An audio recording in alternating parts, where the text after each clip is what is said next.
요한계시록 10장입니다. 오늘 제목은 선지자들에게 전한 복음의 비밀이라는 제목으로 오늘 말씀을 전하고자 합니다. 비밀은 우리가 누구에게 하는 것입니까? 비밀은 내가 누구한테 말할 때 가장 친한 사람한테 이거 비밀이야. 딴 사람한테 말하지 마. 우리 이렇게 말하죠. 그래서 비밀은 누구에게나 다 알려주는 게 아니라는 것입니다. 비밀은 가장 사랑하는 사람에게 정말 그 사람에게만 딱 말을 한다는 것입니다. 자, 그러면 비밀을 아는 사람이고 모르는 사람이 있어요. 그래서 성경은 모든 사람이 알도록 성경을 지은 게 아닙니다. 그래서 예수님도 예전에 공생에 계시면서 이거는 비유로 말을 했어요. 왜? 비유를 알아들을 사람이 있고 못 알아들을 사람이 있다 이거예요. 그래서 하나님이 택한 자만 알아듣도록 그 비밀을 감춰놓은 거예요. 그런데 이거는 비밀은 또 뭐냐? 성경에서 가장 큰 비밀은 예수님이 오시는 것을 비밀로 해놨다는 것입니다.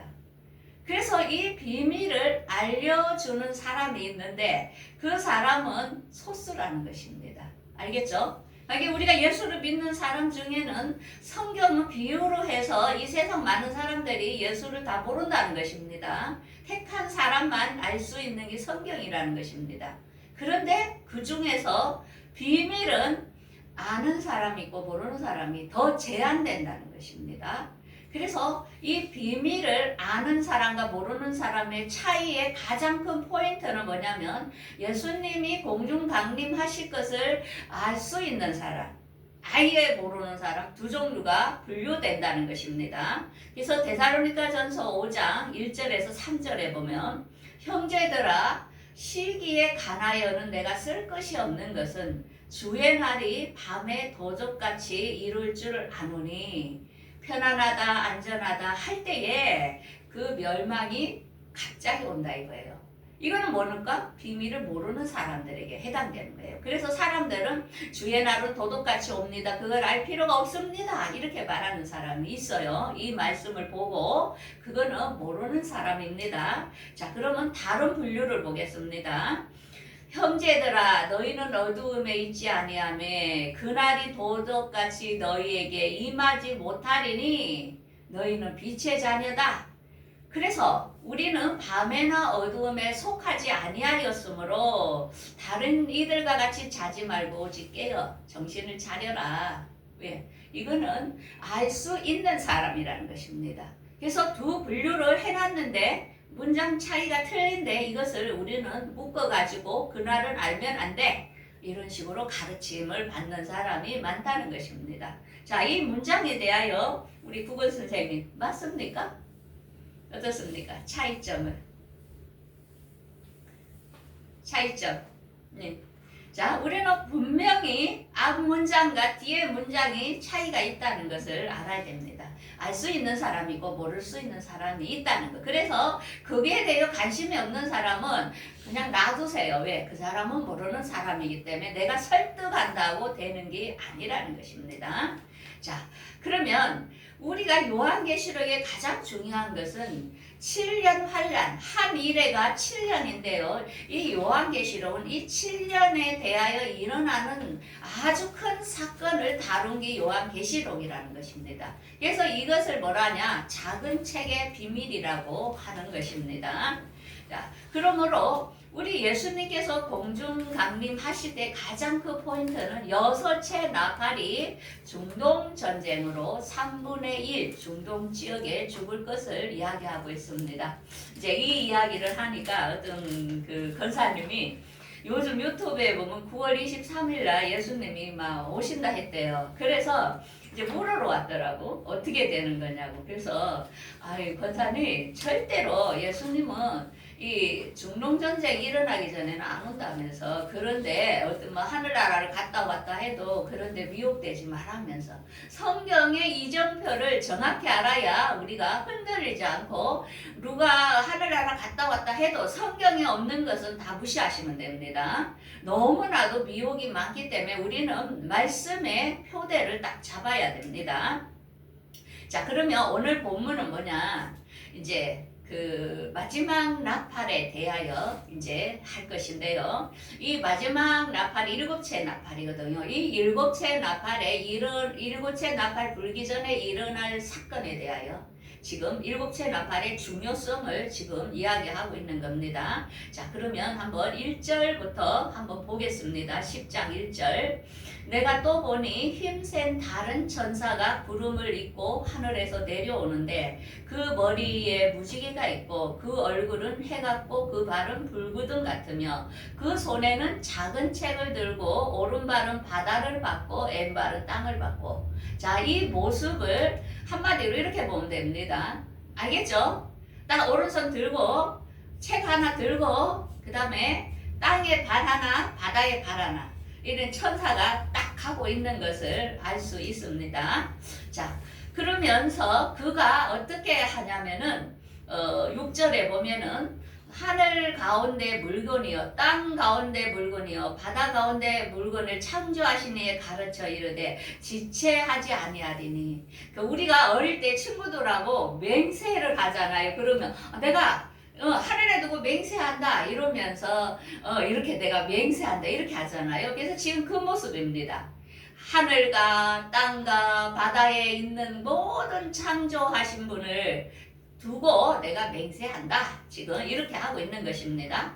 그러면서 7절에 일곱째 천사가 소리를 내는 날 나팔을 불려고 할 때에 하나님의 그의 종 선지자들에게 전하신 복음과 같이 하나님의 비밀이 이루어지리라.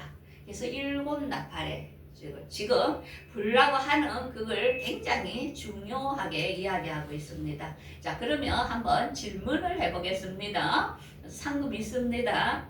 사도 바울은 선지자일까요? 아닐까요? 사도 바울. 맞죠. 사도 바울 선지자나요? 아니나요? 선지자입니다. 다니엘은 선지자입니까? 아닙니까? 선지자입니다. 네. 자, 그러면 분명히 일곱째 나팔에 선지자들에게 한 말과 같이 이루어진다. 이렇게 지금 맹세를 한 겁니다. 자, 그러면 사도 바울이 선지자인지 아닌지 우리가 확인을 해야 되겠죠. 사도행전 13장 1절에 보면 안디옥 교회에 선지자와 교사가 있으니 하면서 맨 밑에 거기에 사도 바울도 들어갑니다. 그 속에. 그래서 사도 바울도 선지자에 속한다는 것입니다. 그러면 사도 바울이 가장 비밀을 무엇을 말을 했느냐? 이게 사도 바울 고린도전서 15장에 보면은 내가 비밀을 말한다. 그래서 고린도 교회에 하면서 비밀을 말하는데 마지막 나팔에 너희들이 홀연히 변화되면서 죽은 자들이 썩지 아니할 것으로 또 우리 살아남은 자들도 홀연히 변화될 것이다. 그래서 고린도전서의 이 부활에 대하여 사도 바울은 이렇게 이야기를 하고 있는 것입니다. 그래서 부활에 대하여 가장 말을 한 사람은 사도 바울이라는 것입니다. 너무나 부활 사도행전 전체를 보면은 부활입니다. 부활한다고 외치면은 사도 바울은 날마다 두드러 맞고 오늘날 교회 어떻습니까? 예수님이 오셔서 우리가 부활됩니다 하면은 저거는 2단이야 3단이야 맨날 이렇게 비난을 받게 되어 있다는 것입니다. 자, 그 다음에 다니엘은 선지자입니다. 다니엘에게는 이 마지막 때의 비밀을 다니엘에게 가르쳐 준 겁니다. 그래서 우리가 다니엘서 12장 1절에서 13절에 중요한 것을 알 수 있는데요. 이 비밀에 대하여 이 마지막 때에 대하여 다니엘서를 모르면 요한계시록을 풀 수가 없는 것입니다. 한번 보겠습니다. 1절에 그때에 내 민족을 호위하는 큰 군주 미가엘이 일어날 것이요 또 환란이 있으리니 이는 개국 이래로 이때까지 없던 환란일 것이며 그때에 내 책 중에 기록된 모든 자가 구원을 받을 것이라. 자, 여기 보면은 이 구절 하면은 마태복음 어디가 생각납니까? 마태복음 개국 이래도 큰 환란이 있을 것이에요. 몇 장이죠?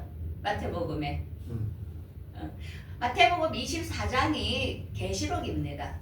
마태복음 24장에 보면 분명히 창세 이후로 이런 환란은 없을 것이다. 그게 중동 전쟁이라는 것입니다.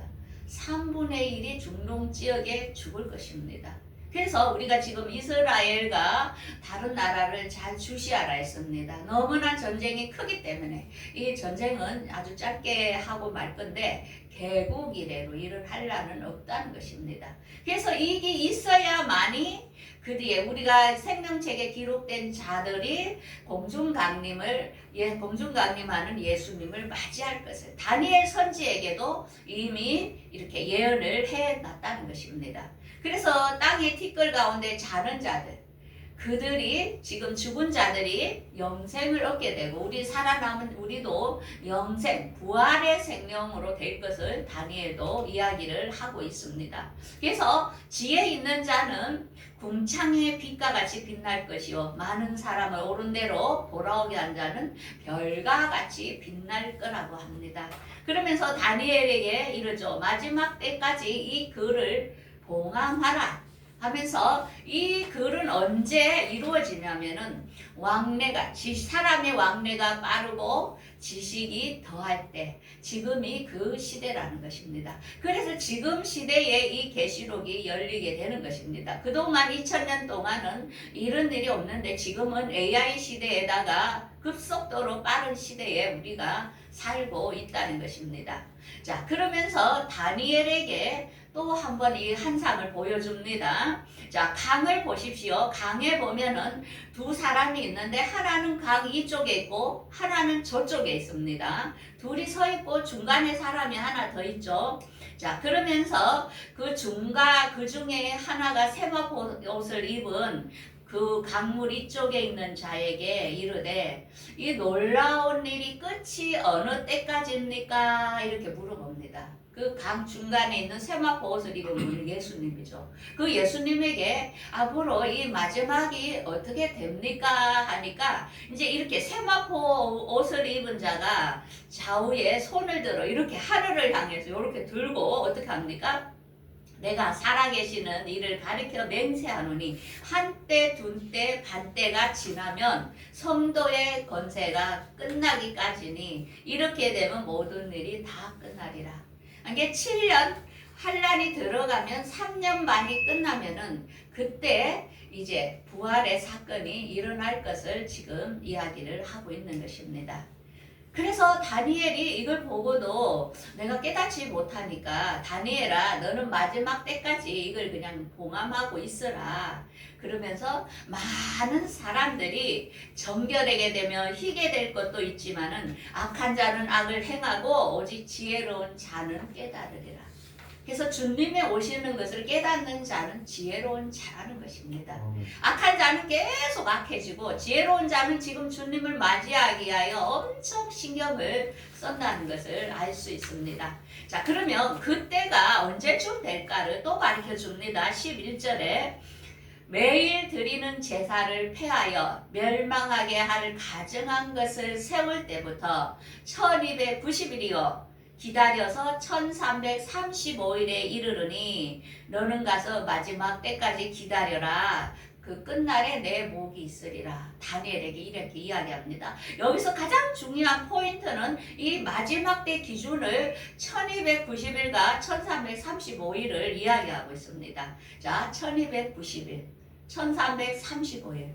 많은 주석을 보고 사람들이 해석해 놓은 걸 보면은 아직까지 이 해석을 잘못하고 있습니다.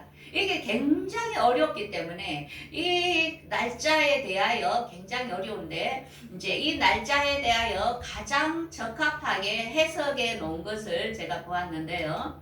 이제 이렇게 이거 매일 드리는 제사 이제 요게 중요하죠. 지금 첫 번째 힌트가 그것을 이렇게 봅니다. 우리 기독교가 그 4세기의 초에 보면 콘스탄누스가 종교의 자유를 줬지요. 우리가 그 전에는 기독교가 핍박을 받았습니다. 그래서 동굴의 카타콤에 숨어서 지나고 순교도 하고 이랬는데 콘스탄누스가 전쟁에서 승리하면서 기독교를 국교로 이렇게 승인을 해버렸어요. 그러면서 그 콘스탄누스 어머니 헬레나가 그 믿는 사람이었어요. 그가 개종을 한 사람이었는데 그가 예루살렘에 왔었는데 그 예루살렘 거기에 보니까 주피터 신전이 비너스 신전이 이렇게 세워져 있는 거예요.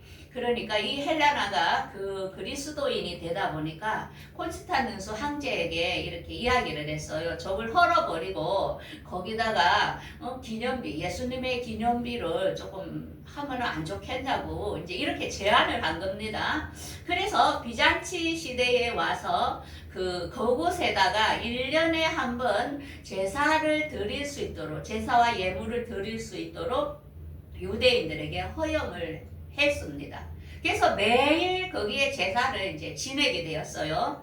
그런데 다시 이슬람 교도가 AD 636년에 전쟁으로 그걸 이스라엘 예루살렘을 정복했죠. 그러면서 거기를 지금 이슬람 성전을 거기를 이제 확장을 한 거예요. 그렇죠. 예루살렘 십자가 못 박히신 그 장소를 그러다가 AD 691년에 칼리프 압들 마르크가 이삭을 번제를 드렸다면서 그거를 이슬람 사원을 만든 거예요. 그래서 지금 그 이슬람 사원이 지금 무엇이죠?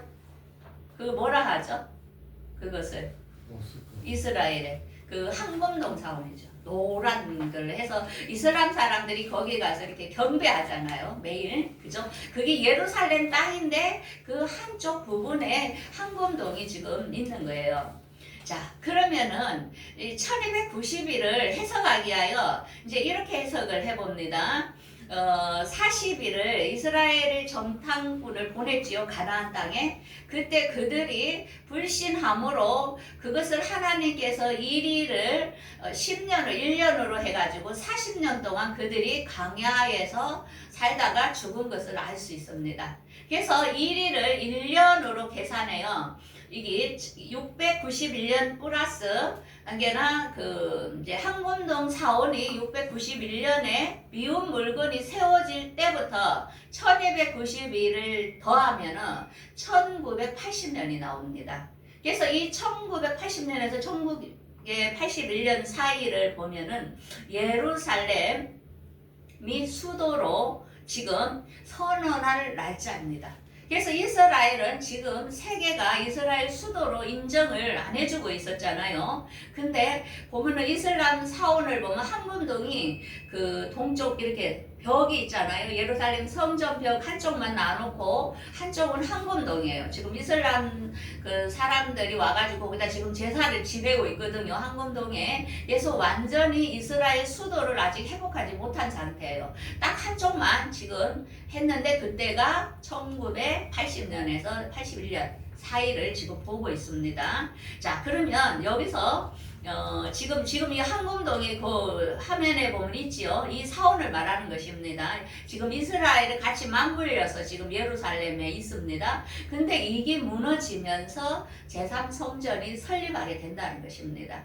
그래서 그걸로 인하여 지금 중동 전쟁이 일어나게 되는 겁니다. 누가 이걸 지금 딱 차지하면서 완전히 거기다가 성전을 지어서 예배할 것인가. 그래서 적그리 수도가 그 성전에 들어가서 자기가 하나님이라고 할 사람이 나오게 된다는 것입니다.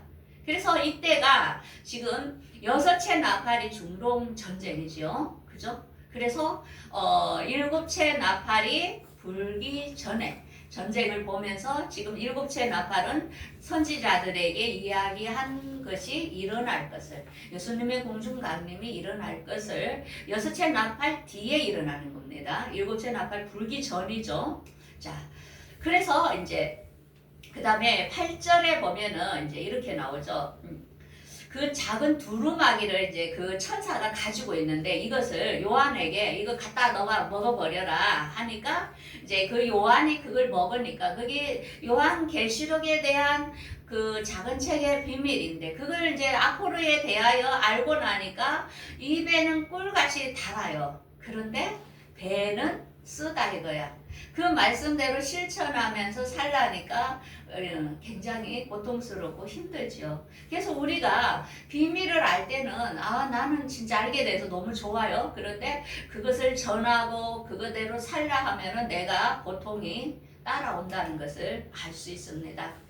그래서 여기 오늘 본문에 7채의 나팔을 불 때에 선지자들에게 이야기한 사건이 일어난다는 겁니다. 그래서 선지자 바울과 그 다음에 다니엘에게 일어나는데 그 비밀이 뭐냐면은 주께서 호령과 천사장의 소리로 하늘로부터 강림하시리니 죽은 자들이 먼저 일어나고 우리 살아남은 자들도 구름 속으로 끌어올려 공중에서 주를 영접하게 되는 사건이 일어난다는 것입니다.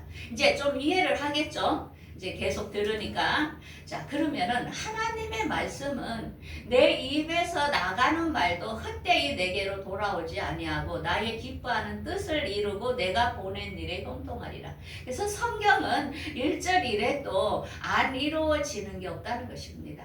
하나님 말씀은 그 정도로 중요하다는 것입니다. 그래서 우리가 이제 지켜봐야 되겠죠. 그러므로 우리가 진짜 대안은 뭐냐면은 하나님께서는 우리가 일상생활의 삶이 뭐가 중요하냐면 로마서 12장 1절에 그러므로 형제들아 내가 하나님의 모든 자비하심으로 너희를 권하노니 너의 몸을 하나님이 기뻐하시는 거룩한 산 제물로 드리라. 이는 너희가 드릴 영적 예배니라. 어제 어떤 목사님이 와가지고 하는 말이 자기는 전도도 200명이나 했고 교회도 3개를 개척했고 자기는 뭘 이렇게 뭐 많이 했고 뭐 이렇게 열매를 많이 맺었다고 막 자랑을 해요. 그래서 이제 내를 보고 이제 보면은 이제 비난하면서 이제 뭐 얼마나 했냐 이제 이 시기에요. 자기가 자기를 자랑을 하면서 그래서 이제 하나님께 이제 물어봤어요. 하나님, 우리의 삶이 하나님은 무엇을 원하는 것입니까? 뭐 전도를 많이 하고 교회를 크게 하고 막 그런 게 하나님 일입니까? 하나님, 그러면 그걸 원하는 사람은 뭡니까? 이제 이렇게 참 번뇌하면서 물어봤어요, 하나님께. 그러니까 하나님께서 이 말씀을 주더라고. 하나님은 뭐냐? 24시간이 내가 원하는 거다. 그건 뭐냐? 너가 어떤 직장에서 어떤 일을 하면서 사람들에게 어떻게 하느냐에 따라서 나는 그 예배를 받는 것이다. 꼭 선교지 가서 복음만 전했다 해서 그게 하나님 일이 아니고, 내가 목사가 돼서 목사일만 한다 해서 하나님 일이 아니고, 선생은 선생으로서 아이들에게 잘 가르치고 아이들에게 모범을 보이고 그러면서 하나님과 항상 의뢰하면서 정직하고 성실하게 사는 24시간의 삶을 하나님은 우리의 예배를 받으시겠다는데, 어떤 사람은 막 전도만 한다 해서 하나님 일인 것처럼 생각하는데 그게 아니라는 것입니다. 24시간이 예배라는 것입니다. 그래서 우리가 어떤 일을 하든지 간에 최선을 다하여 사는 것이 하나님의 일이라는 것입니다. 자, 그래서 가장 구체적으로는 뭐냐? 우리가 공중 강림에 올라가는 것이 가장 구체적인 거죠. 가장 중요한 일이잖아요. 첫 번째는 매일 삽 속에 회개하여. 회개는 뭐냐? 내가 이제 했던 것을 돌이키는 거죠. 입으로만 내 잘못했어요. 그게 아니고 돌이켜서 새로운 사람으로 살아가는 것입니다. 그러면서 예수님을 우리가 삽 속에서 그분이 우리의 구원자라는 것을 인정하며 사람들에게 예수님만이 구원에 있다는 것을 알려주고, 그 다음에 하나님을 사랑하는 건 말씀의 계명을 순종하는 거죠. 이웃 사랑은 뭡니까? 가난하고 힘든 사람들을 내 생활 속에서 도와주는 거죠. 그래서 정주영 회장이 가장 한 말 중에 그가 사업에 성공할 수 있었던 건 뭐냐? 감사를 했다는 것입니다. 감사를 하지 않는 사람은 제껴나라는 것입니다. 종업원을 써도. 왜? 감사하지 않고, 하나님께 감사하지 않고 사람에게 감사하지 않는 사람은 기본이 안 됐다는 것입니다. 그래서 우리는 매일 삽 속에서 하나님께 감사하고, 그 감사를 표시하고 저도 그 가게를 운영하지만은 저는 자그마한 선물이라도 손님들한테 주려고 합니다. 왜? 우리 집에 열심히 와준 게 너무 감사해서 내가 조금이라도 10%라도 나누어 주려고 적립을 해서 그들에게 할인도 해서 주고 명절이 되면 과자라도 좀 주려고 그게 뭡니까? 그 사랑의 마음의 표시라는 것입니다. 그래서 사업에서 성공하기를 원한다면 내가 받은 사람들에게 감사해야 됩니다. 날마다 얻어먹기만 하고 안 주는 사람이 있습니다. 그 사람들은 결국은 망한다는 것입니다. 그래서 성공을 하려거든 항상 자기 고객들이나 모두에게 가정에서도 자기 부모나 모두에게 그 감사의 표시를 하라는 것입니다. 그가 잘되게 되어 있고 복을 받을 수밖에 없다는 것입니다. 그 다음에는 말씀과 기도로 거룩해져야 된다는 것입니다.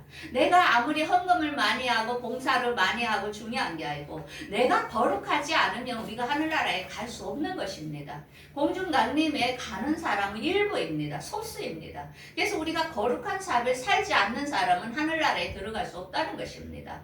남는다는 것은 3년 반 남아서 회개하면서 그 짐승의 표가 이 땅에 실행될 건데 순교할 수도 있고 고통을 그마이 당한다는 것을 알아야 됩니다. 그러면서 예수님과의 첫사랑을 항상 가져야 되는데 그게 뭡니까? 누가 시키든 안 시키든 아침에 일어나면 말씀을 큐티하십시오. 말씀을 보고 하나님께 오늘 하나님 말씀하세요. 내가 듣겠습니다 하면서 하나님 말씀을 보고 그렇게 하루도 살라고 노력하고 성령님께서 오늘 하루도 나를 지혜를 주시고 인도해 주세요. 이렇게 그분과의 대화와 음성을 듣고 사랑하는 것이 중요합니다. 우리가 가장 사랑이란 뭡니까? 가장 가까운 사람과 대화를 하는 것처럼 하나님과 24시간 대화하는 여러분들이 되기를 바랍니다. 그러면서 시간 있을 때마다 복음을 전도하는 삶. 이렇게 할 때 여러분들 꼭 주님께서 기억하셔서 여러분들 꼭 데리고 갈 줄 저는 확실합니다. 아멘. 여러분들 믿습니까? 아멘. 예, 모두 다 승리하여서 여러분 우리가 주님 앞에 안 가면 안 됩니다. 1335일이 690일을 더하면 2026년이 나옵니다. 그래서 지금 우리가 지금 살고 있는 이때를 정말 중요하게 이제 생각합니다. 그래서 가장 큰 전환점은 뭐라고요? 전쟁이 일어나는 거야. 중동전쟁 다음에는 휴거 사건이 일어날 거니까 여러분들이 지금부터 연습을 거룩한 삶, 사랑하는 삶, 주님과의 가까이 들으면서 음성을 듣는 삶을 살 때에 여러분들 휴거를 꼭 놓치면 안 됩니다. 그래서 주님하고 가까이, 더 가까이 여러분들 하기를 바라겠습니다. 아멘. 기도하겠습니다.